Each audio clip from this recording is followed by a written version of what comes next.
إنه لقول رسول كريم ذي قوة عند ذي العرش مكين مطاع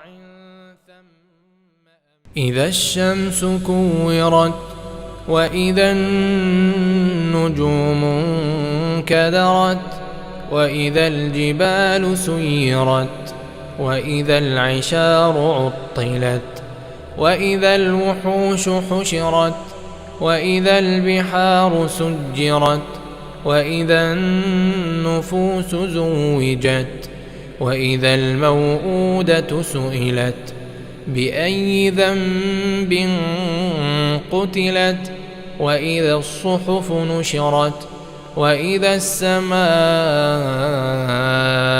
كشطت وإذا الجحيم سعرت وإذا الجنة أزلفت علمت نفس ما أحضرت فلا أقسم بالخنس الجوار الكنس والليل إذا عسعس والصبح إذا تنفس إنه لقول رسول كريم ذي قوة عند ذي العرش مكين مطاع ثم أمين وما صاحبكم بمجنون ولقد رآه بالأفق المبين وما هو على الغيب بضنين وما هو بقول شيطان رجيم فأين تذهبون